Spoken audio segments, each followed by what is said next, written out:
happening, guys?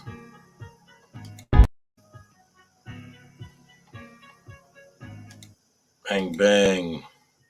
What's happening on the Friday night? Oh, let me get this out of here. Bang. Bang. Look at that echo. There it goes. Good evening. Friday night. Wait, it's Friday night. Holy crap, yeah. Wrong date on me. Lost. Bang, bang. Share the feed.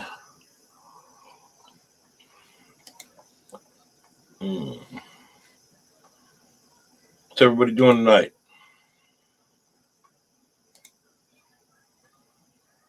Hope everybody finds this night well. There's a lot going on today. Ding, ding, dong.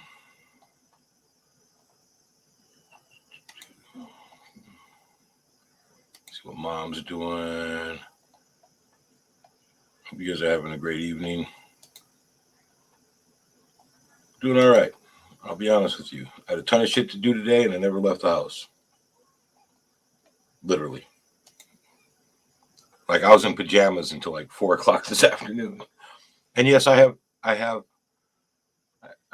Spider-Man pajamas. I ain't even bullshitting you guys. I wear Spider-Man pajamas, and I'm not ashamed. Like, dig it. It is what it is. It be what it be like. I am okay with it. I enjoy my Spider-Man pajamas. And if you have a comfy pair of pajamas, I hope you enjoy them too without shame or embarrassment. We're up to 3 now. Hey, what's up, FA family? I see you, Chris. You're coloring, huh? Bang, bang. You know what? It's been a rough couple weeks. I need to get over there. Why you got on Lizzie's shirt? Just so you know, this is a Hawaiian skull shirt, Cheyenne. A Hawaiian skull shirt made for men, particularly me. Boom, boom. Boom, boom. Looks like I got boobies. I do, but I mean, they look better when I do that. All right, you guys. Enough of that. What's everybody up to tonight? Everybody enjoying themselves, being safe.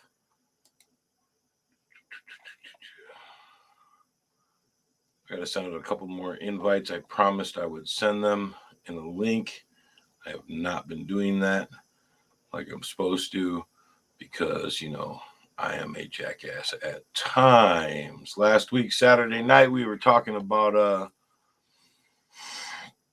lot of stuff last week. In fact, we went late. Like, Sammy got on.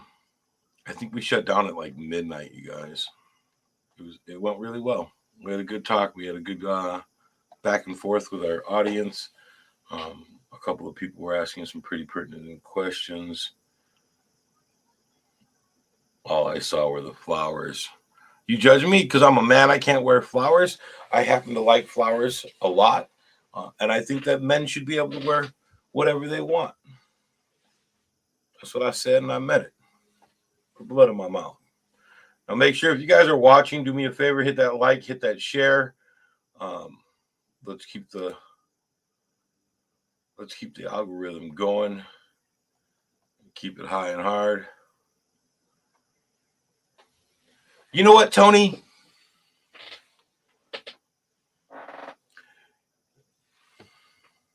You know, I love you, Tony. That's all I'm going to say. I'm just going to say I love you, bro. Like, I'm going to leave it at that, man. Like, you had to bust out with the old Magnum PI, you know, like right on the spot, man. Bang, bang. It's because that joke I pulled on you the other day, huh? That's what it's about. You're upset because I got you. I got you good. Yeah, that's right. I knew there was going to be a reckoning. I knew you were going to come back and tease and haunt me a little bit. All right, you guys. So I'm getting this all set up. Wait, not laugh my ass off. I bet you are, dick. The gym forgot what I'm doing now. I hate you, Jim, so much. Well, Jim was going to join us this evening. Apparently, he is slightly busier than he thought he was going to be, but that's okay. Um, we're going to start talking now, right? Enough with the jokes, enough with the banter and the lefts and the rights and the bing bings and the bang bangs and the boom booms. Tony, I got you over here on my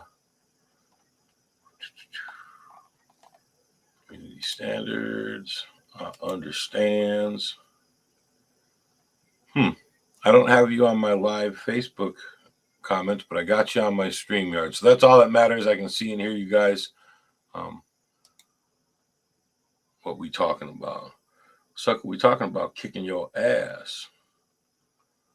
Uh, so tonight, we're not talking about kicking your ass, Tony. Um, we'll talk about that tomorrow when I see you face to face, sucker. Tonight we're going to discuss our community. What is our responsibility within our community, and what can we do to lead others and teach others what we're doing while we're doing it. So if y'all down with that, hit it in, get in, say something, click on it. I know why I can't see you, Tony, on this one is you're watching a different feed because I shared it to multiple destinations. And I'm like, why couldn't I see you on this one? And that's because you're watching on another feed, which is fine, Tony. It is fine. Like, we know you're different. You always got to be different. Like, you can't just be a regular dude. You got to be a jerk off, which is fine. It's okay. We still love you. So, what do we talk about when we're talking about? Let's just get right into it, right? What a yep. What are we talking about when we talk about? Well, let's look at the name. Our responsibility, our community, right? Our community, our responsibility. Racine. What am I saying when I say that? What do I mean by that? Like, what is it that I'm trying to impart to other people when I first made the statement to Dante Cottingham when he asked why I did this? And I said, it was my community, it's my responsibility. I got to clean up what I fucked up, right?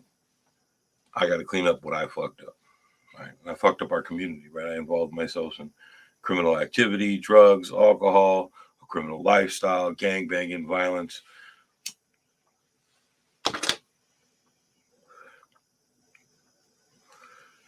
I don't take second place in the other feed.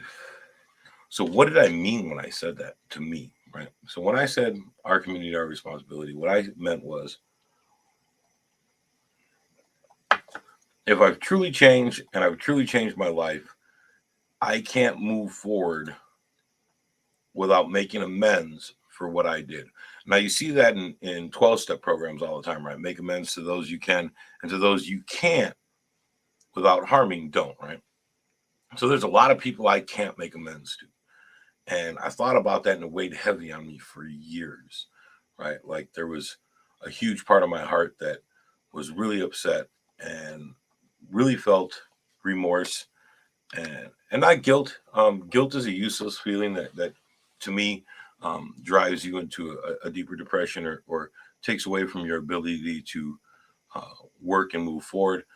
Let me try to get my cousin Dreams in here.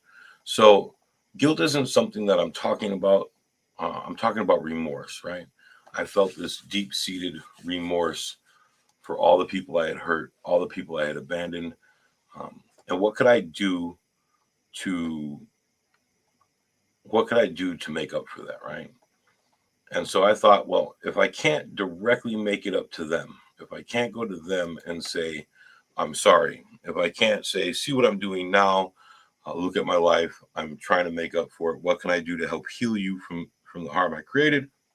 I could heal the people around me and better my community so that the impact of my prior life could be offset by my current life. Now that doesn't mean like I'm not paying off a debt that I'm gonna, you know, I'm gonna get some reward for.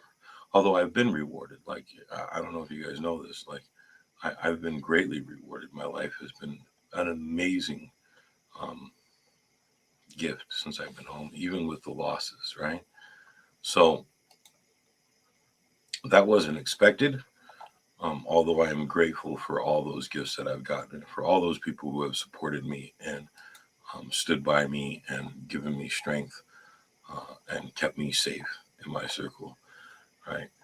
But that wasn't the point of it. The point was to just make things better for everybody because I had made things so much worse for everybody before. So that's what I meant when I said, this is my community, it's our responsibility to to make it better, right? Like you can't go through life expecting things to be better while not doing anything to make them better, right? So, all right. I got a couple more people. I am still sending out invites, you guys. Ding ding dong. I hope you guys are sharing. I see. Oh, you guys did. Hey, bang bang. Thank you. Love you guys for the share. Means a lot to me. Means a lot to the show and to the program. Waiting on Jimbo. Let's see if he gets in here. If he does not, that's fine. It's not like I ain't did it on my own before and won't have to do it on my own again. Although we still love you, Jimbo. Tony, what are you doing tonight? Sitting at the house, hanging out with the wife. Where are you? I'm looking for one more person who would ask me to make sure I sent them a link. And I don't know why I'm doing it this way. It's kind of dumb because I can just type in their name right here. Like, you guys, I don't know if you realize this. I am not very tech savvy. Like, there you go. Got it in. Bang, bang. And hopefully, the person I just messaged is active and wants to discuss because they are a fascinating person who I'm very impressed with as a friend. So yeah, you guys, what I meant when I had said that, and the reason why, hey Britt, I see you, boo. How you doing? How's your night going? We're talking about what is the definition of our responsibility within the community, right? Like, and I love talking to you, Britt, because you always have very well thought out and pertinent ideas, and you always take your time to think about them before you say it. So think about what it means to you. What would be your responsibility in the community? What is your, because I know what mine is, right? Mine is to try to make things better and try to grow my community and to make it a safer place for my children and my family and my friends, right? Like for everybody within my community. That's my responsibility. That's my onus, right? I owe that for all the things that I did before. And it makes me feel better about who I'm becoming by doing that. So, dude, I'm learning. You guys, just I'm still learning a lot about this StreamYard. I'm definitely enjoying it. I wish I had my producer here with me right now. What time is it here? It's 8:15. So it's 9:15. So it's like 3 in the morning in England. I'm not calling her to wake her up and say, "What does this do?" Okay, let's see what this does.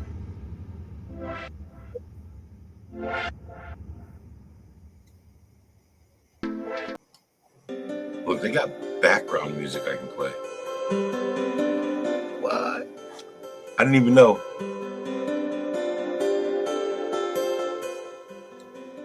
Look, they got one called Feeding the Ducks.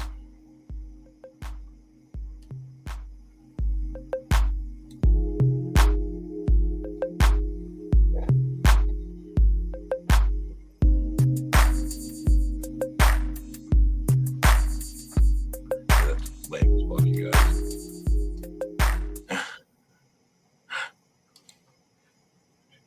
Food banks or shelters? All right, Chris, what do you mean by that? You mean volunteering at them, starting them, uh, donating to them? Because food banks and shelters are amazing places, right? Think about what they do. They take food from other people who donate it, and they give it to people who are in need, right? And shelters as well, right? They take a space that's currently unused, and they put people in there to sleep and keep them safe. Makes me want some ducks. Ducking, hey. with my girl shirt on. Cheyenne. I'm really upset about that, Cheyenne. You thought I was just pimping a girl shirt. Like, if it was a nice girl shirt, I wouldn't care. Like, I'm down with it. Call it what you will.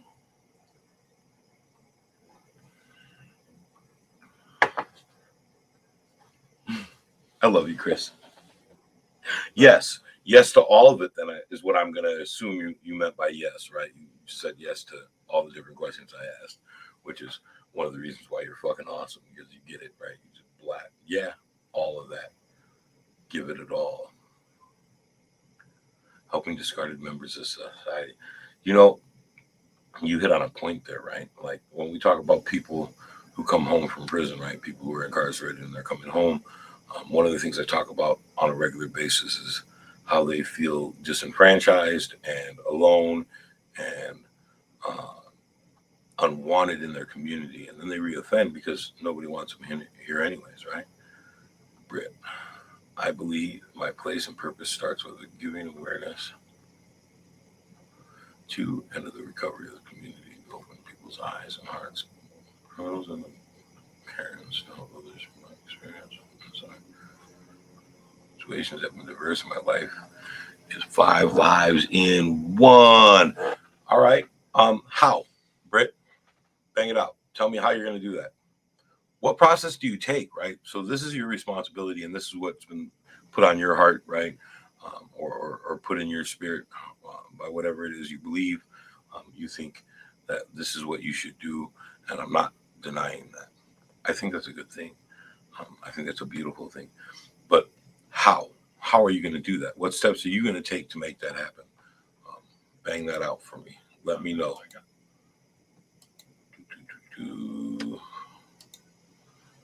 I send this to one more person.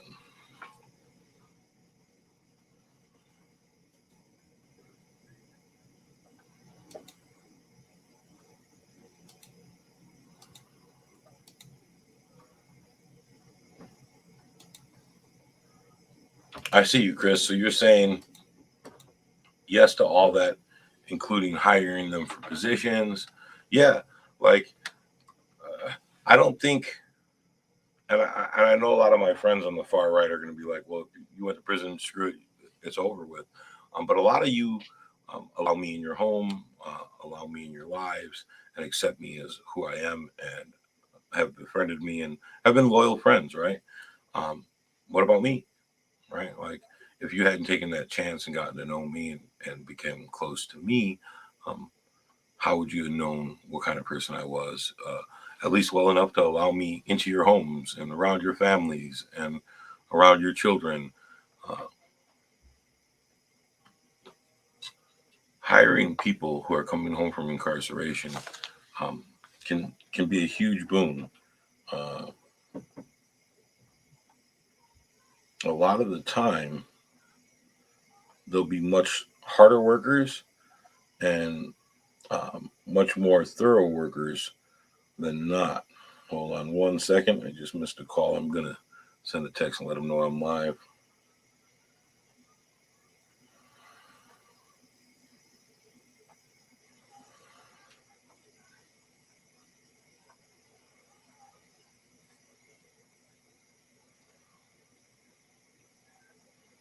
So I do have kind of a serious situation.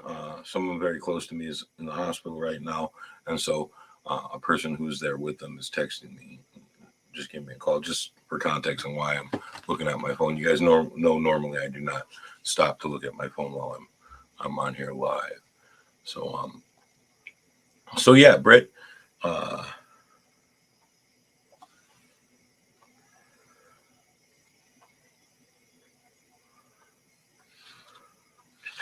How do you plan on doing that? So you have a great idea and a great plan, a great goal, right? You believe your place and I believe my place and purpose starts with giving awareness to and of the recovery, giving to and of the recovery community, and to open people's eyes and hearts, both the criminals and the Karens, to help with others through my experience and insight, because my situations have been diverse and my life is 5 lives in 1.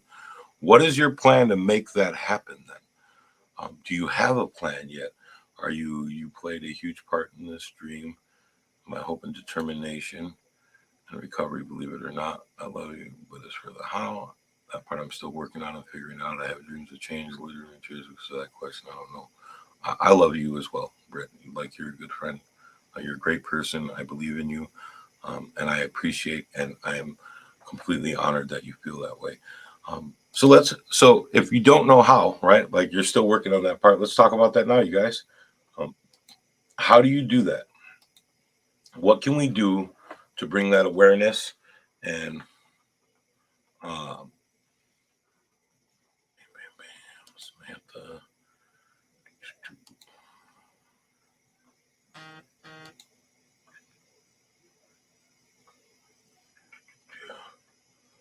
All right, got that. Bang. What can you do? And let's start with you, right? Like because this is your dream, right?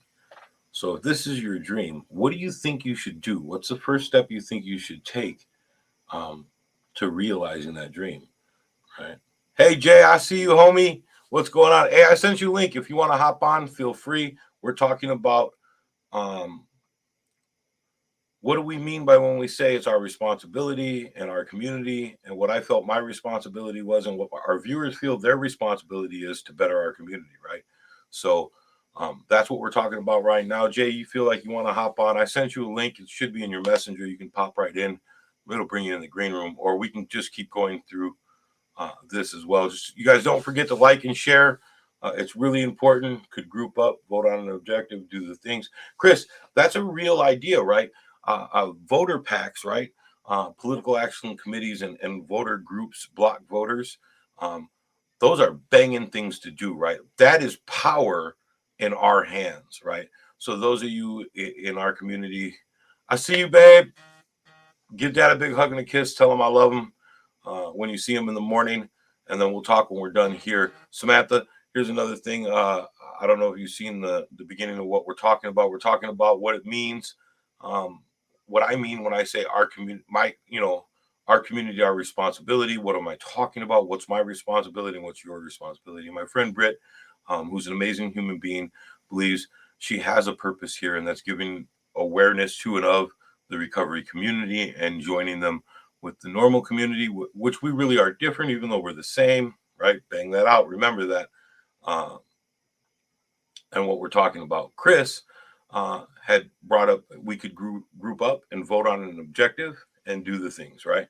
So voting on an objective as a group is a great thing. Coming together in a community is an even more powerful situation, right? So like when we take our voice, which, you know, historically, people of color have felt voiceless. People who were poor have felt voiceless. Nobody listens to us. Nobody respects us. Nobody wants to participate with us, right? So, building a voter group, a voter pack, right? A committee of people, a community of people who all vote together and commit to vote together. Those are strong, uh, and powerful moves, right? Like when you walk uh, to a public official and say, "Hey, listen, I have a voter block of 5,000. I have a voter block of 500." Local elections are usually decided within the hundreds, right? Sometimes smaller than the hundreds, right? Just the tens and twenties of people. When voters, when politicians know that, I'll let that nobody. Damn right, Samantha. So when you walk up to an elected official and say, "Hey, listen, I represent a voter block of 500 people who are um, interested in knowing how you're going to help our community and what you're going to do to better our neighborhoods, better funding, whether it be better funding, better um, uh, uh, better care for our community, neighborhood programs, neighborhood awarenesses. Like, what are you bringing to our community that makes us want to put our 500 votes in your pocket?" That wields power. See, and that's how lobbyists work as well, right? They're like, when they go to the Senate or to Congress and a lobbyist says, "Hey, listen, my special interest has millions of dollars to put towards your campaign in small little numbers, but I need you to vote on this next law in this direction, or I need you to not vote. I need you to not show up. Just don't show up. They won't have the votes they need. Bang, bang, we're done. That's how power moves are made on major levels. So we have that same ability if we exercise it. And now I do realize that with the mass incarceration in the United States, in general, a lot of us are unable to vote, but that doesn't mean all of us are unable to vote, right? We have enough people within our families, in our neighborhoods, that we can make a difference with our voting power.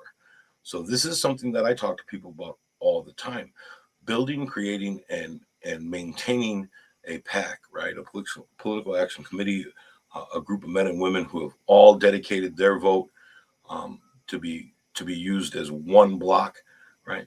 You can change actual laws that way. You dig what I'm saying? You can change laws in your city, in your state. You can't get in. All right, I'm gonna send you another link real quick, Jay. Hold on. Bam, bam. Messenger. Ding dong.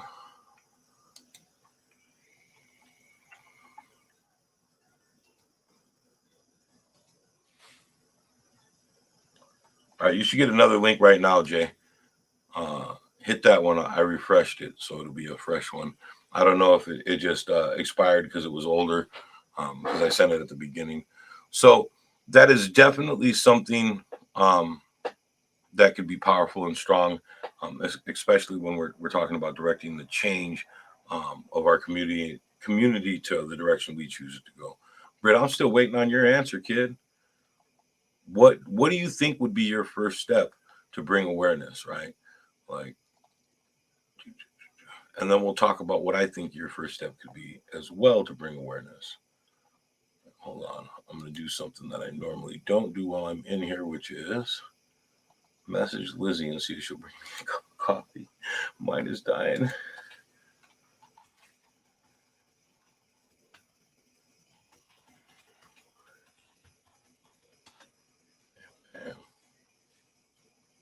Yeah, I don't know why it won't. If it doesn't let you in, let me know again. I don't know why it would. You just got to click on it, and it should bring you right into the green room after you join with audio and join with phone audio. Oh, there you are. All right, hold on, Jay. Let me bring you in. Bang, bang. What's happening, homie? Hey, homie, y'all gotta excuse me. I'm a little under the weather, Are you but feeling okay? I am. I'm just resting up. Trying to knock whatever this is out. I thought it was just a kidney stone, but I guess it went further than that. So Oh, I'm I'm just sorry. trying to rest up and get myself back to 100%. Hey, so I just messaged Lizzie. I was like, hey, baby, I need you. And her response literally was, I didn't even ask for nothing. I'm not your coffee, bitch. Say yes, you are. Bring me a cup of coffee, boo. Uh, so, Jay, I know you're doing some work in the community now, and you're talking about building and creating a 501c3, right? Nonprofit, Yep. a community nonprofit. So, a lot of people talk to me about what I meant when I started using the term our community, our responsibility. And I used it a lot before we created the show. Dante Cottingham was the That's one. my cousin. That's my boy. So, Man, I 23 years long, man. Both of yeah, y'all. yeah, I did 18 straight. He did 20 plus. No, he did 27, wasn't it? 23. 23, yeah. 97. I think he went and I'll never forget it. 97. Yep. Yeah, I know we have been in close contact over the last 5 years, 6 years, talking regularly, spending a lot of time building his plan to come home, what was going to happen when he came home.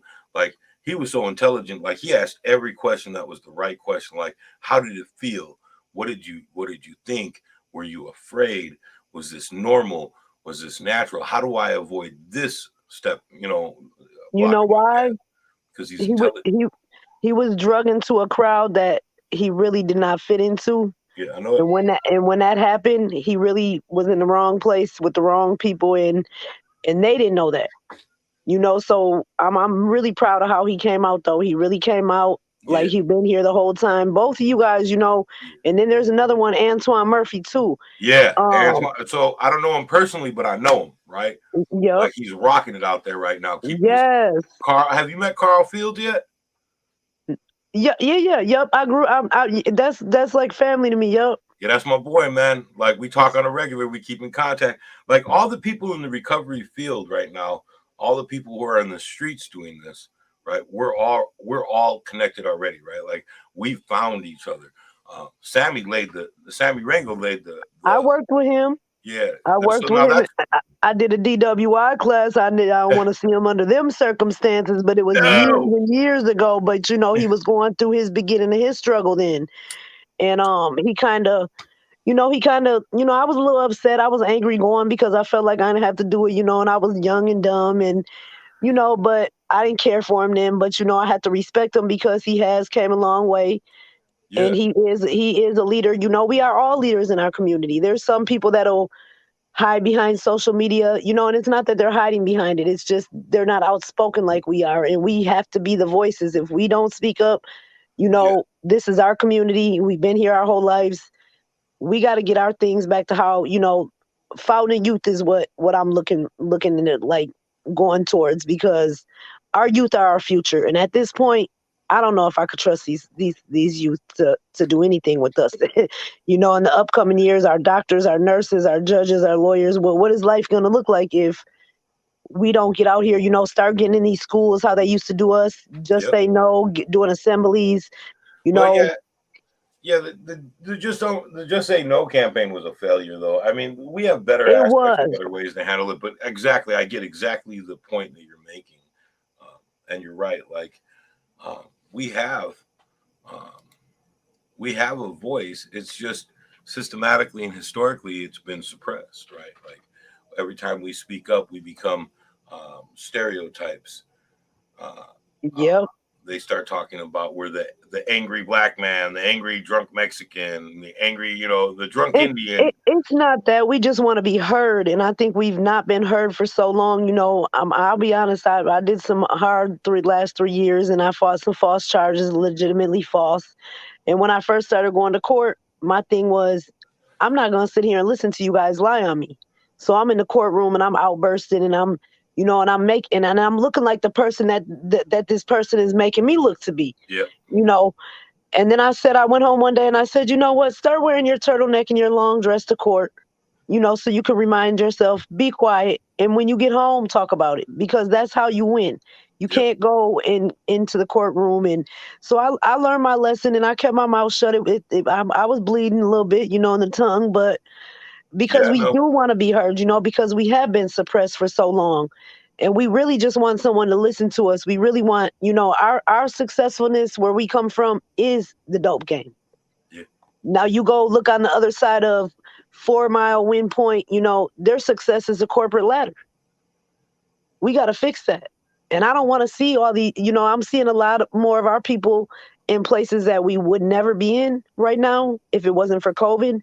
So I kind of feel used, with that, because I feel like they're just taking us because, they have to. Had this pandemic never happened, will we ever be in them positions? right, right, and that historically that's correct, right? Like, so what do we do, right? Like, that's always my question. Oh, let's see, Britt, as the daughter of a cop slash Karen home who just came off the streets in 3 months into recovery, who's been using it for 15 years, seen all sides of the coins, and lived a lot. I want people to know what I know. I want to start with speaking to people. Uh, hold on, I gotta, because it's so long. There it goes. I have to get the whole one, so I gotta look over there.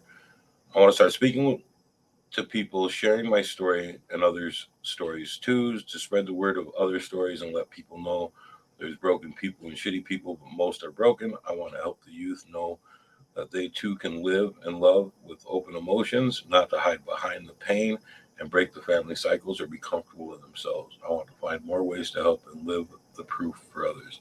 So that, it's funny you said that, right? Like when I talk about my recovery, I talk about my apology, and I always say I live my apology, right? I don't talk about my apology, I live my apology, right? So I try to do good in life every day. Britt. So what's the first step we're going to take to make that happen? Do you reach out to schools? Do you reach out to community centers? Do you reach out to city board members? And please, Britt, I love you. Don't take this as an insult in any manner. As a child of a middle class family and a white woman, your voice is heard above ours on most levels, anyways, right? And that's not to disparage you in any way. You know how I feel. I respect you and I love you, right? So, what are you going to do to use that strength, right? That you have, that additional power that you have over us, right? Like we don't have that same ability that you have. It takes a lot for a person of color to have their voice heard, and your voice is heard in a heartbeat, right? Gentrification is real. Like you want to change a neighborhood, move a bunch of middle class white women in it, and we'll have a Starbucks and a cop on every corner, right? Like that's the real deal in the United States. So you already have a step up. So what is our first step to making you realize this dream? Your responsibility to your community, right? You're saying that as a person here, this is your goal, and you've made your goals. Now let's talk about how making those goals become reality. Really. And that's what we got to focus on, Britt, right? Like we need you to speak up with us, right? So it's funny. TikTok had uh, this huge thing about ally or accomplice. Am I an ally to the BIPOC and the people of color community, uh, or am I against it? And like it was all these petty white people arguing about who was a better ally to people of color, right? And my response was, I could give two shits about an ally, right? Like you can pull back out and leave us here. What I'm looking for are accomplices. Who's going to get down and dirty in the streets with us and take that same heat that we take, right? Because once you've been branded an accomplice to us, there's no going back to your white community, right? You're done with them. They're done Oh, with you. and they very well know who these people are too. Right. Um, I partook in the recall with Patricia Hansen, and I think we kind of got to go back and start. Who can we remove? Who can we? Because in real life, you cannot get to the right people until you remove the wrong ones. Packs. Packs and And it's voter groups. gonna take awareness because when Patricia Hansen, when we did that recall, the last minute we were almost there because everybody started getting educated. But then we lost by 2,200, I think, Yeah, because something like that. yep, it was real close. But that's because everybody started getting educated, and when we did wrong, we didn't educate first. We should have educated. We People don't understand the role that Patricia Hansen plays. She Right. does not sit in the courtroom. She Yeah. is the gatekeeper. She gets that criminal complaint. She says yes, yay or nay. Whatever she decides. Once she says yay, which is most of the time for us, if you're a cop, it'll be nay, and then it goes on over to the DA, and then they prosecute, and she does nothing else. Now, she plays a lot of dirty roles, with Mason, we want to get him out of there. We got to get people in here that are for the people. We used to have a very good community. I could walk down Packard Avenue. I lived there my whole entire, my brother Paris. Yep. We lived there our whole entire life. We could walk down the alley. We could walk down the street. We were safe.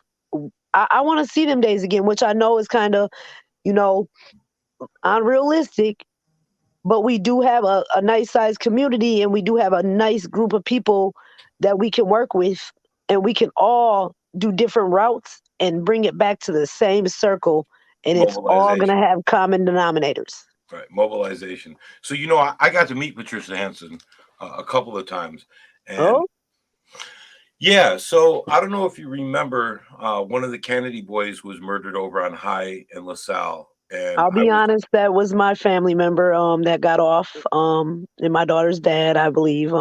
They did beat it. I think somebody I'm else not just got sure. charged. I'm not sure. I know that I was on my way home that night. I was the man that stopped and performed CPR with his Oh, coworker and his friend, and I was there through the entire. We kept him alive until CPS or EMS got there, and then they pulled us off of him, and he still had a heartbeat, and we were breathing for him with chest compressions, oh, and they took he was over a and third brother. immediately. Huh? He was a third brother killed to violence. Yeah, of the Kennedy boys. Yeah, and I know the whole family. Like, I didn't know who he was when I stopped. I just seen, and I got into it with a rookie cop over it, and luckily there was a few officers there who knew me, and were on great terms with me. So I stopped, and I jumped out of my car. I threw my middle of the street, like parked my car. Just seen a young man on the ground, and his friend, the guy that was with him, was in shock, and he was in shock to the point where he didn't Couldn't even. comprehend what was going on. He kept saying, "Come on, bro, we got to go. Come on, bro, we got to go. Get up, get up." And the girl was screaming. She was Aw. like, she was traumatized. And so I got out of my car and I said, "Come here, help me." I was like, I'm going to put my hand, because he had a wound in his neck and it was bleeding. And so I put my Oh. hand on the wound and I said, "I need you to start doing chest compressions. He's not breathing." And so she immediately snapped, came to it and started doing her training. She was a home caregiver. I never got her name. I never got to say, how sorry I was that she went through that or hug her. And his guy never stopped the entire time saying, "We got to go, bro. We got to go. Get up, get up." And so we did the Aw. chest compressions. EMS got there. We swapped. They did a few chest compressions and then they put the machine on him. And within seconds, he had passed. And I stayed. And his mother or his aunt was there, and she started hugging me and she was crying, and we talked for a few minutes, and the officer came and the rookie goes, "Why did you stop?" And I said, "Well, there was a young man on the ground bleeding." He was like, "Why would you stop?" Because that's what we do. And I was like, "This is my community." And that's what, and I got angry with him. Like, and I And was they so, should too. right. I was so traumatized by what I had just went through, right? Like, I just watched this boy die. I had kept him as long as I could. I kept talking to him and telling him, like, "Hey, we love you. You got to stay. We're here. We're with you." And he never responded. He opened his eyes a few times and he looked up. He didn't look scared, right? I didn't ever see him being frightened. But he looked up and he looked at his guy and he looked at me, and then he closed his eyes quietly, and we kept pushing and his heart kept beating. And I kept talking to him. And so I started yelling at this guy. I started yelling at this cop with a crowd of like 40 people there, right? And they're all looking at me because I'm yelling. What the fuck do you mean? Why did I stop? What is wrong with you? Like, why would, who wouldn't stop? He's a human being. He's in my neighborhood. This is my neighborhood, right? This is where I came to when I moved here from LA. This is my stomping Hmm. ground. This is my block. Yeah, because you guys are right over there, huh? Right. Right. We grew up right in that neighborhood. That was our hood, right? That was my And stomping ground. Primo get in on this too. You just got to catch her at the right time. I Yeah. protested with her a lot. When we first started protesting, she came out a lot with me. Yeah. Yeah. Yeah. And so afterwards, there was, people talking in the crowd, and a couple of my friends who were there, officers who I'm close to, were there, and they had started talking about some guy who had been walking up and down the street. And I said, "Well, all I seen was a guy walk that way." I didn't even remember what he was dressed like, right? I didn't Did hear he any have a white gunshots. jogging suit on? I don't remember. I don't remember. That Like, was probably God shielding you. right. So Patricia Hansen called me in because they were going to subpoena me as a witness, and I was fine with that. Like, I didn't know anything besides I seen a young man on the ground, and I had seen somebody walking. I couldn't tell him if he was white, black, Mexican, Arabic, Chinese, Japanese. I didn't see any face. I didn't notice his clothing. All I knew was I turned the corner. I was coming home. He was on the ground. I started CPR. Then the police came. Mm. And what I was impressed with her is, because they had already arrested somebody, right? She never tried to influence me in any manner, right? Like, we hear about DAs and the dirty things they do, and how they seed information to witnesses so that they can try to um, catch a conviction. And the first words out of her mouth when I walked into the door was, "I don't want to hear anything but exactly what you've seen." And there was a detective there too. And I told her, and she was like, "Okay." She was like, "Monty," she was like, "if I call you in, that's what I want you to say." She was like, "If you hear anything between now and the time of the trial," she was like, "please don't change what you said here, because this is what," she was like, "I'm just looking for a timeline from when you left your mother's to when you started CPR and then went home." And that garnered a lot of respect for me, for her, right? Because I too was on your side of, like, screw this bitch, she's got to go, she's banging. But her honesty and her desire for me to be honest, right, was really crucial to me being able to say, okay, I think we can work together because you're not out or you're not leaving. Like we didn't get you out, although we all participated in that attempt. And she knew I had spoken out against her. We had met before downtown during a uh, party on the pavement when Oh, the big Republican thing was there. And I'm friends with yeah. Rob Wicke, who's a Republican speaker, and him and I are friends on a personal level. Like he's a great guy outside of his politics. Um, he was the one who started he so he was the first, and he was a hardcore right winger Republican, right? At Case High School, they had a community justice program where instead of referring kids who got in trouble in school to the police, they would handle it there with a school panel of students, right? He actually, Okay. yeah, he was the one who started that at Case High School. That was his, as a school board member, that was his program, right? Like he busted that, which is an amazing thing. That's a very liberal thing to think about, right? Instead of lock them up, throw Right. away the key. So I'd stopped to talk to him, and she was there, and she had said something to me that really um, pushed my button. And I introduced myself and said, "Hey, listen, I'm not really interested in what you have to say. I'm interested in making sure you don't get into office." And I hope you have a wonderful day, and I hope you have a safe life. But I don't think you are a positive part of my community. And she was like, "Well, racing is all of our community." And I was like, "It should Well, be." let's act like it then. Right. I said it should be, but I don't see that coming from you. I was like, I see a separation of our communities coming from you. And I was like, And so I, you know what a big part that plays? yeah, They should really look into cops being that live in our community. And I know a lot of cops don't want to work in the community that they live in because it could be a conflict. However, if they could take that badge number off and give us names, if they could right. walk the Well, it streets during becomes the summer. dangerous. So for the officer, it becomes dangerous, right? If we know where they live, if we know, where they stay, and what their daily practices are, it can be a danger to them. And it has been in like larger communities. Back home in LA, like Oh, cops were horrible, huh? targets. Like cops were targets. When I lived in East LA and South Central, you found out where a police officer lived, you let the big homies know so they could go and handle that. And it was indiscriminate. They didn't care if you were a good cop or a bad cop. You know where a cop lives, and we'll take care of that at another time. And they hunted them, right? So I get what their thing is, but what I do think you're onto is having beat officers who walk through our Yes. neighborhoods, become part of our community, meet our children, meet our grandchildren, meet our parents, meet our grandparents, become a And get first to name know basis. us. So when we are being falsely accused, hey, they can step on the Right. stand and say, as a character witness, because that's what I went in for the Kennedy boy.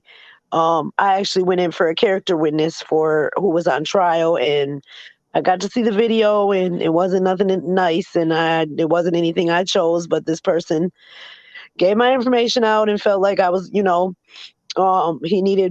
me to help him, and I just think that not all cops, but the ones that work at the cop houses per se, we got quite a few in a lot of neighborhoods.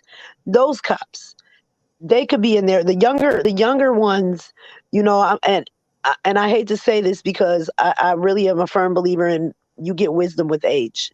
Wisdom does not come at 21, 22, Yeah. 23. It came for 26 maybe for me. That was a blessing. Nowadays it's getting further and further down. So we got to find a way to, first of all, we got to get people to trust them. I think that our cops are not that bad, to be honest. Well, they have to earn that trust at the same time, right? Like, so my buddy's at the cop house on Kawani in Geneva. He's a Officer Simon and I have been friends for years. Um, he's a really great human being. He's been on the force for 12 years, 13 years, has zero use of force incidents. He has never used force in his entire career. He has never had to become physical with any of the suspects that he's either had to arrest or talk to, right? That's Like, amazing. right. He's a great guy. And so we talk about how can any cop be a good cop if they allow other cops to commit, you know, Because atrocities. it's almost like it's a gang now. I don't know if you know Officer Stulo. Yeah, I know Stulo. That's my cousin. Yeah. He walked away after he did his sentence. If you notice, he resigned. Yeah. He's doing way better. He's not drinking. He was drinking because he was put in a position. His family, it was a family history of him. His brothers, Yeah. his dad, his grandfather, generation. So he was a cop for a long time. But when he decided to walk away, he walked away because he couldn't take it anymore. He couldn't turn his cheek the other way anymore. So if they get like that, they're not making any money, right? So they say. And when you're in healthcare, my thing is, like, I'm a healthcare worker, and I'm definitely not in it for the money because it's not there. Right. The compassion and the care is. Yeah. You have to be a special kind of person. Not all people can, a lot of people will do it, but that goes for cops, or drug dealers. If you go out, if this is your job, you can die in the line of duty. If Yep. you're an officer, you can die in the line of duty. It's very well can happen. And I think that somehow Kenosha's doing a really good job with connecting with their police mayor. I mean, with their mayor and their police chief, to where they're getting these funds to start where the community can actually go out and police the police. Yeah. So I'm looking into a class, and if you're interested, I'll let you know when they start the next one, because we can actually, what it is they don't call us for the cops, but they'll call us when the cops are called to the scene, just to make sure that things don't go the wrong way, and it's a little bit more insurance for the civilian. Yep. Yeah. I think Chicago. I think Chicago hit on something real when they had their civilian panel for oversight. Right. Like um, they didn't allow internal affairs to handle their criminal officers, or the recommendation to charge criminal officers who commit crimes. They left it up to a civilian review. Uh, That a would be review kind of tight when you think about it, huh? It's only fair when you think about it, right. because what does citizens arrest mean? I mean, if I see a cop driving with one brake light, who's gonna stop him? Not his buddy officer. Yeah. Hey, really, if you see a cop killing someone, murdering someone, what are you going to do about it? Not recorded. I'm gonna stop it. I'm gonna get out and probably die with them. That's right. And And that's right. it's And just a it'll natural be justified instinct. for them, right? Like the chances are 99% of the time they're going to get away with it, right? Like Yep. so honestly, the recording is an amazing tool. That camera that everybody has attached to their phone. I record every police incident I am a witness to. We stopped at Piggly Wiggly for some groceries. I seen some Caledonia officers stopping and arresting someone, and I began filming. And uh, the two officers that were there, shit, Shank and I believe it was Johnson. First off, they approached me and said, you can videotape the whole thing. Um, please don't talk to him while we're talking to him unless you need to. 'Cause he didn't speak English.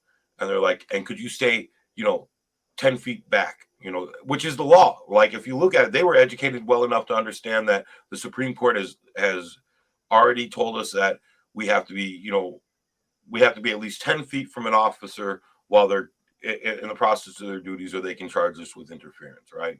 And obstruction.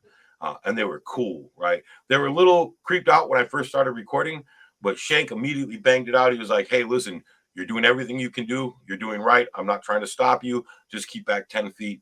And, don't, don't interfere with the investigation beyond that. I was like, cool beans, bro. And then he started speaking Spanish, and the guy who they're arresting turned to me and started talking to me in Spanish and asking me to translate for him. And so I Mm, started translating for him until it got to be a bunch of bullshit. And then I was like, listen, bro, like, you're going to have to fight your own battles. I'm not here to stop them from arresting you. I'm just here to make sure they don't hurt you while they do arrest you. they do the right thing, right? Right. I'm protecting you. I'm protecting them. Like, if you claim they're beating you up, I got camera proof that you're not. And if they claim you were fighting them, I got camera proof that you weren't. Right. Like, that's all I got for you, bro. Like, otherwise, I ain't in it, man. But Right. I record every single police interaction I have. And that accountability changes the game, right? When they know they're being filmed, they know they have to be on their best behavior. And only half of our officers have body cams, right?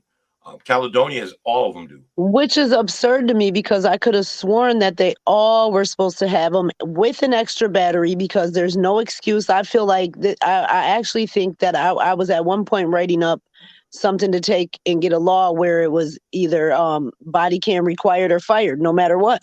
So if you FOIA request body cam footage, You can only get 30 seconds, I think. well, yeah, you can get certain amounts of time and everything else like that, but a lot of them are muted or accidentally covered up, right? It's funny you say that because I had some electronic discovery from Mount Pleasant that would have proved my innocence, and it was over 13 CDs or DVDs, whatever you want to call them. And I hired Cafferty, who's supposed to be this well known, but I feel like that's a conflict of interest. How are you on the hiring and firing committee for the police board? And you're representing officers. Now you sent Stulo out to do his little 30 days for a drunk driving, his first offense, which I don't blame him for being drunk. You guys have no idea what this man has gone through, with this police department and trying to hang in there. And, but that's a huge conflict of interest. I paid Cafferty over $12,000. And when I tell you I fired 2 lawyers before him. And I actually ended up giving him my electronic evidence because it took so long to get more, or his own copies. When he gave them back to me, they were not what I gave him by far. Yeah, I couldn't get half of them to play. So I'm not going to disparage or malign or slander Senior Cafferty on a live feed, but I'm going to say several other lawyers that I know are much better suited to fighting a case than he is. While he is probably the best plead out lawyer there is, right? If you're looking to plead out. And that's about what 3 years got me. And literally I was innocent. It crushed my soul. It took life from me. I was slandered on the news. It was horrible. It was a horrible time of my life. It was just like last year, actually, I finished it up. But everyone kept saying, go to Cafferty, go to Cafferty. All he has to do is make one call, da da da da da. And then, he's friends with them. And, I've seen other lawyers that are not even recognized as much as Cafferty get way better deals, or not even deals. Percentage wise, we have one of the best trial lawyers in the state of Wisconsin here in Racine. She works downtown. She's an amazing person. Is it Jamie? Natalie Wisco. She got red hair? No, Wisco, she has blonde hair. She works down at Richards and Dimmer. Okay. She's one of Mark Richards' partners. Yeah, I wish I would have thought about that option she first. Is a voracious trial lawyer. Like, she don't play no games. Well, because they will play games, and that's the thing. People got to understand. DOC is not. It's a business. Yeah, the Department of Corrections is a multi-billion-dollar a year business. If them doors close, they're through. Why do you think we have to have false crimes? Why do you think stuff has to keep moving? Because it's not even the false crimes, right? Like, what's worse in the United States are prisonable offenses that shouldn't be prisonable, right? Like child support. That's a civil offense, not criminal, but they go to prison for it. Yeah, and how do you expect a parent who's behind in child support to catch up in child support if they're incarcerated, right? Like, and then when they get out, they owe millions of dollars, but more than half of that is in interest to the state. Yeah, Sammy made a really good point last week. Another problem with our Department of Corrections is how we handle people on probation and parole, and how we handle what level they're on when they're on probation or parole. Like, we put a high risk on somebody who is incarcerated. A creepy ass dude that pissed himself was just knocking on the door, insisting we were a massage place at 10 p.m. I don't understand. Call the cops, Chris. Sorry. So he was talking about how the probation and parole department classifies the level of supervision and individual needs. It's been proven over and over again through federal statistics and studies that people who have done 10 years or longer are are drastically less likely to reoffend than people who have done shorter than that, right? Murderers are less than 1% likely to recommit an offense uh, than a low level drug dealer, right? But them So, predators, they come back every time, well, don't they? uh, no, not every time. Right now, the data is still out on that. So we work with them at times as well. Um, it's hard as a parent, as a father, um, as somebody who's worked with victims of sexual assault. Um, Fortunately, I haven't been a victim of sexual assault, but I've been around enough of them and worked with enough of them that it's a lifelong traumatic experience. I'm going to keep separate out of the sexual offender account. Let's talk about violent offenders and drug offenders. Let's compare these two numbers, right? So drug offenders, um, low level petty dealers, um, are 1,000 times as likely to reoffend as somebody who has committed an armed robbery or an armed burglary or a violent assault, um, attempted murder, stuff like that. But we place those people who are on a much less likely chance to offend on a much higher level of supervision. Right, we pay more attention to them just on the outskirts that they're going to do something uh, uh, much more drastic than we do the person who's much more likely to reoffend and commit a crime and create a victim in our community. And it's hard to get people to understand that, right? It's hard to get middle class white America to see uh, that although this person has committed a violent crime, the chances of him reoffending are next to none. Whereas this person who commits um, a nonviolent offense is much more likely to commit another nonviolent offense. And even though it's a nonviolent offense, we're still creating victims, right? Like the Mm. victimization of our community is still going on. And we're responsible for victimizing our community um, on a regular basis, like when we sell drugs, when we commit crime, when we do all the things that we do to hustle, right? Like that, how we hustled growing up, right? We create victims within our community while we do that, right? And we're not aware Mhm. of that, or if we are aware of that, we're taught not to care about that, right? Through our Hollywood's media fascination with crime and people of color, right? Like they glorify crime for us. Like I grew up wanting to be Tony Montana. I was going to be fucking Scarface. I was going to be the biggest drug dealer in the world because that was my hero. Like that's who I looked up to. Like that's who I seen as a person in my community. Even our music, right? Like we glorify violence and hate and destruction within our communities through our music, right? And most of the musical artists that are singing, they're not singing glorified, they're singing about their experience, right? Yep. All of these things damage our community and we don't think about it. That's the life we live, right? That's where we came from. That's the hustle, right? Like live by the sword, die by the sword. Yep. We're much more accepting of that um, than we should be. Like we should be offended as much as the white people are, right? Well, Like they ask us to change, and then we change. they don't ask us; they Well, demand us. and Right, then we change, and then they take that from us too. right, So it's almost like, well, okay, you say change, I change, and now you look at me like I'm this person that could never change, but people do change. right.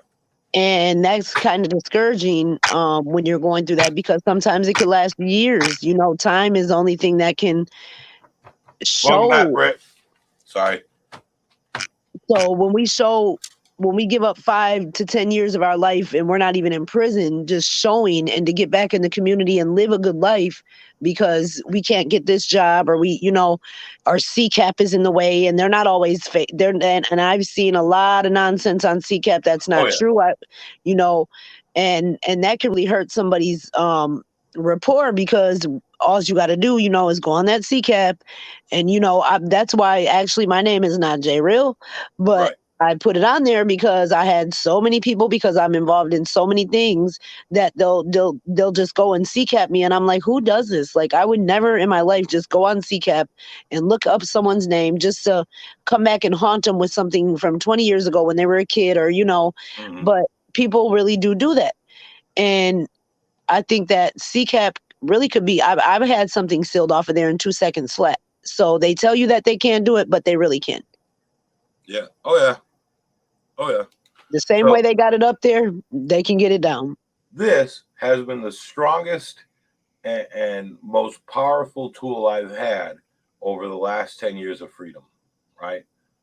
This simple 12-step program that was so drastically different than every program I had been in, including other 12-step programs. And I'm not saying that other 12-step programs are bad. I don't think that at all. I think that if they help somebody, that they're amazing, right? Like um, I support AA, NA, EA, GA. Like I support them, EA.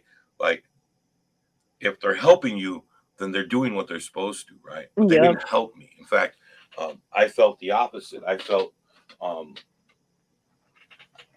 I felt like I was outside of them, and I was treated that way because I didn't have an addiction um, that they could identify with, right?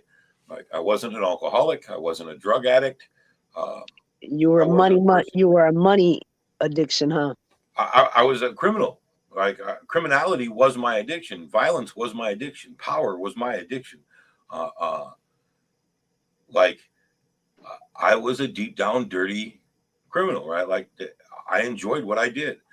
I enjoyed hurting people. Like making people hurt was one of my favorite things to do because I hurt, right? And so like Hmm. when we're in group and we talk about it and people ask what drove me, um, in fact we were talking about this recently. Like uh, I tell people all the time, when you hurt my feelings, I didn't tell you you hurt my feelings. I made your outside feel like my inside. I wanted your outside to experience what I felt inside of me at all times, 24 hours a day, 7 days a week. The self hatred, the self loathing, the fear, the pain, the anguish, the rage, all of the feelings of worthlessness, being unwanted and unloved. Like I wasn't worth loving, I wasn't worth being wanted. Like these are the feelings that went through me. And men generally don't talk about that, right? Like when I was in prison, Right. you don't tell your homeboy, man, how could anybody love me, right? Like you don't talk about that. You don't discuss these feelings in the open. And so that's one of my onuses, right? That's one of my responsibilities is admitting and taking Owning your shit. right, right. I want to be loved. I want to be wanted. I want to be needed. I want to be cared about. I want to be desired. I want to feel like I should be loved, right? Like I Right. need to learn these ways. I need to forgive myself. Um, I need to convince myself that I'm lovable, that I'm cared for, that I deserve those feelings, right? Because every human being deserves those feelings. Um, so I had no other choice in my head, in my thought funnel, right? Like my funnel was down to one response. Like there were no other choices that I could put in that funnel. You did this to me. My only response would be to hurt you, right? Like that was the end Right. result, right? And that was something I needed to do. And when I was doing it, I felt better. Like I really felt better. I felt like now How they they know. say when people talk about people and they're real mean, it's usually because it's something that they're lacking within their self. So I remember 15 years ago, I didn't have a conscience. My life was perfect when I didn't care though. When I didn't care about anything, nothing went wrong. The minute I There began to too. care, I swear it was a struggle, but I appreciate the struggle because had I not went through that struggle, I wouldn't be who I am today. I had to go through that struggle. And I went through it alone and I didn't have to go through it alone. I could have leaned back on people and I got a good family support system, but I wanted to go through it alone because they had been there for me so much that I had to tell myself, they're not always going to be here. What are you going to do when it's just you? Or, you know, what are you going to do when you can't just say, I want this and this is what I'm going to get? And it doesn't always work like that. And I had to really humble myself and I had to lose everything. I didn't hit the bottom, but I did. But I didn't hit the ground. I almost did, but it took me a while to pull myself back up. But I had to go through those experiences to get where I am today. And if I didn't, I'd probably be like dangerous. Like I wouldn't say dangerous, but I wasn't a very nice, pleasant person myself. I was just no conscious. And when I gained a conscience, I started believing. I didn't believe in God, and it wasn't because I was believed in the devil. It was because I didn't believe in something I couldn't see. But then when I realized, okay, that's what my mustard seed is gouging my palms to death for, because I have to hold on to it. Because if I let it go, then what? All right. So, do you know? So, I got a question for people all the time because I don't believe in God. Right? I'm not a believer. Okay. I don't. And if I was, I don't believe being a believer should be my driving force. And here's why. And I'll pose this question. So, if tomorrow we find out unequivocally there is no God, right? Like it's proven, there's no outsides or if and buts about it. Like there's no possibilities that there's a God. How do you change how you live your life? If you live your life in goodness out of fear of a consequence, how good are you really, right? So I don't need a God to drive my force of goodness. I know that what I'm doing to me is morally uh, the only choice I have to be a good human being. And if there is a God at the end of my life, right? Like say I find out at the end, um, and he's a God of goodness, whether I recognized him or not, right? Whether I gave him due or not, right? If he's a God of goodness, he'll take me, right? Yes, he will. Yep. So whether I have faith in him or not, and I don't, right? I don't believe that there's a God. I'm not saying that I don't believe there's an eternity or there's an after or there's a forever, right? Like scientifically, we've proven there's a forever, and it's a real simple. The body is alive through electrical impulse, right? We have electricity that runs through the human body. Electricity is energy. We have proven scientifically that energy never dies. Mm-hmm. Energy is forever, right? So whether or not that energy carries our consciousness after death, I don't know, right? Like it's possible, right? How much energy do we need to carry a consciousness? Nobody knows, right? So that's possible, right? We could possibly carry on forever in our energy and be conscious and return to a soup of souls, right? Like I don't know, or we could go to a everlasting living being. But if he's a God of goodness, he's going to take those who did his work with or without faith, right? Like with or without, if he's a God of goodness. Unfortunately for me, through my studies, the deities that we recognize now within our books have all seemed to be petulant, petty children. Like, oh, you did this, so we're going to wipe out your people. And these are God orders. Like, nowhere in the Bible do we talk. Nowhere in the Bible is homosexuality banned or abortion or all these other things that today's Christians have uh, taken up the onus to destroy communities by using. Um, but if we look at the Bible, it's full of these insane thoughts of man being worthless at all times, right? And then some Mm-hmm. guy came and Jesus, the Jesus that we know, wasn't even the first resurrection God to exist. There was one prior to him for 1,000 years. The story is exactly the same, and I believe he was Greek, right? The exact same story, 2,000 years older than what Jesus was, right? But he faded away, and then Jesus came, right? And the story of Jesus was produced, and he didn't fade away. Like he didn't, but the stories are identical, and you can look them up. We have the books and the papyruses that were written about this other guy who. Hold on, I could look it up while we're talking. I was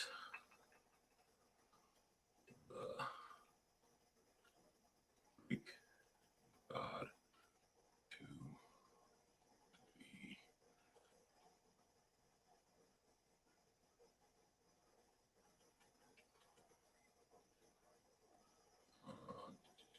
be Dinah residing born. The return of yep, Peresperon, and he was born to a virgin mother. In Egypt, he was Osiris, the god of resurrection, in addition to the god Adonis. Uh, so, like, Jesus wasn't the first god to die for our sins or have that story. He's like the second or third. Like, there's just too much disparity. Well, the Prophet Muhammad, he came with a very similar story, but added to his words. I think Buddha said it the best. Buddha said, when asked about his religious belief, he was like, I'm not here for that. I'm gonna teach you how to live in harmony with yourself and in harmony with man. But I'm just a dude like you, right? I'm just a person like you, Prophets. right?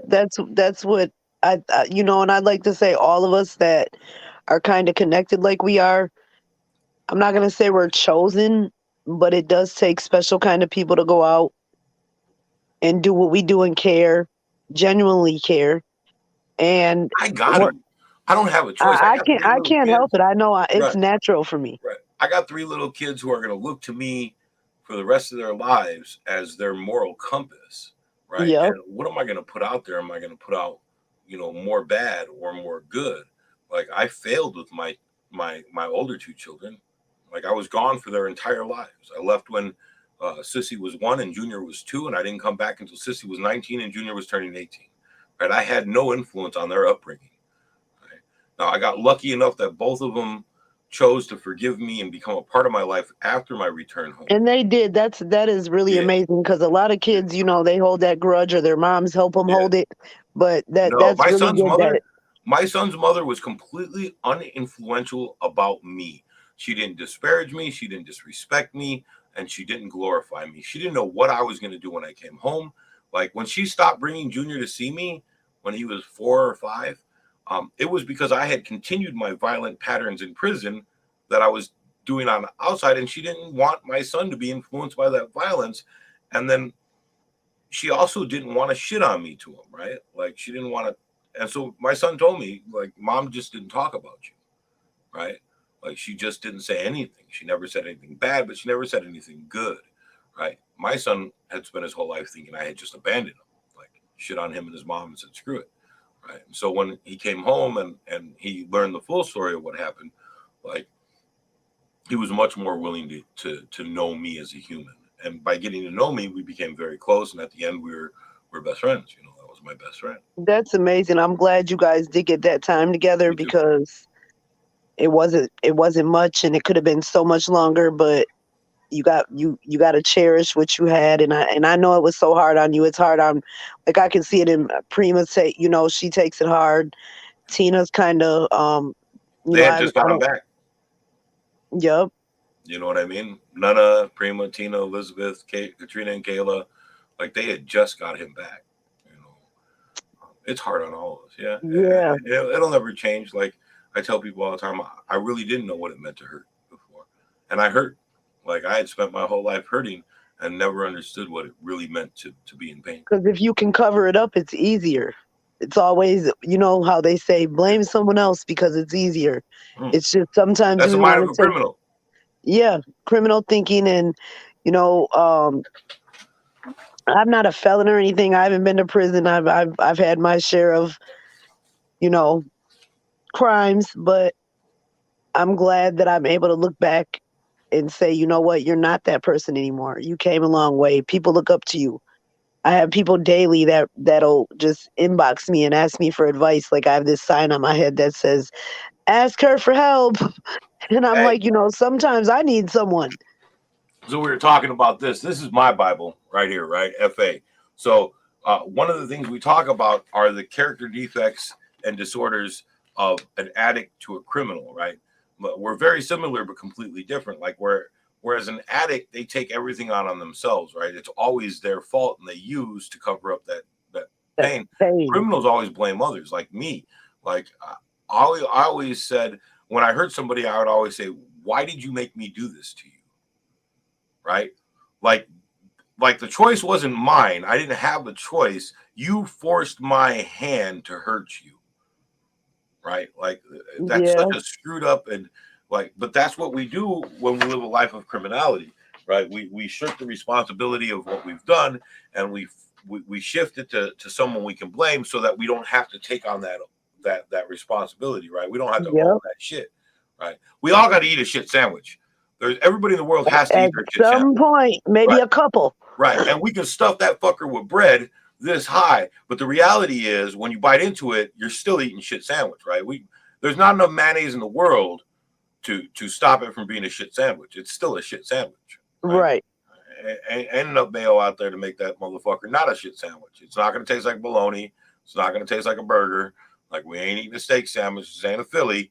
This is a shit sandwich that we have to eat in order to get to the next one. But once you eat it, I promise you, it gets better. Every day. Every day, It my get, dog. you know, Every day. when I first started, I thought it was the end of my world because I did struggle with a little addiction. I'm not gonna say I was as bad as some people, but it was more of a mind thing. And at first, I Yep. was like, how? And when COVID hit, it was I was 13 years sober. And then 2018 hit. I had false charges. I left a 22-year relationship. I lost my job. I was laid off. I had a drink, it didn't taste good, and then I had another one, it didn't taste good, and I remember why I didn't drink, and I didn't never drink that much, but when I did, I did. And when COVID hit, then I really found myself starting to turn into a person that I know I didn't want to be. I started liking the taste of alcohol, and I never ever felt that. I never drank alcohol because I liked the taste. I always drank to get drunk, which means I was an alcoholic, whether I did it once a year, once a month. I was an alcoholic because I was not doing it to socialize. I was doing it to get drunk. So when I found myself falling back into that pattern during COVID, it was just me and my daughter. We sat in the house. I was bar hopping room to room, talking to the walls. I was going crazy. I was lonely. I was going through a lot in life, and I had to check myself real quick. And I said, you know what? This is not you. You're not going to go down this route. You didn't even fight this hard when you quit the last time. It wasn't a big deal. This time I happened to like this stuff a little bit more, and then more and more. And then I had to pull myself out of it. In the first 2, 3 months, I was like, well, no one's going to want to hang out with me because I'm not doing this and I'm not doing that. But now I have a best friend, and it's my boyfriend, and we're both, in this together, and we met not expectingly like to go the route that we're going. But I think God or whoever sent us together, we needed to be together because at that point he needed someone, I needed someone, and we keep each other grounded. And I don't think it's something I could have did alone. I probably would have went further and further into drinking, and then I would have became drugging, and it was going to get bad, and I don't want to live like that. I have a daughter now. I didn't have a daughter back then, and she needs someone to look up to. And I always tell her, Aubrey, if you don't make me proud, or if I feel like you're gonna not be successful, I'll break your legs in half, and you'll have a whole bed in my living room for the rest of your life. You'll be a vegetable before I let you be nothing. Because I just want to see these kids out here stand a chance. Yeah, I mean, I dig it. Like, And it starts with the parents too. We got to connect with these parents. Some of these parents, they are kids still, or they weren't raised right. And the single father homes, I'll be honest, my daughter's dad, his mom was his dad's prostitute, and it's really sad that he was raised like that. But he unfortunately never ever changed. He rides that pattern till this day. I never thought I'd be a single mom, but when I changed, she didn't change, and I couldn't do it anymore. But some people don't have the best choices, but when you know better, you have to do better. It's okay to make mistakes. We have to make mistakes because if we don't learn. When there's a problem is when we're not learning. yeah, And so many don't learn. I just want to see so many changes, within racing. We used to be such a close knit community where our parents knew each other when we were younger. For some reason, I don't know how they all knew each other. We didn't have to worry about, oh, we're going to sleep over here. Our parents didn't have listen, to check. we are the biggest little city there is. Like, you can't be in our, and we have a decent sized community, right? And we have people from all over the country and the world here.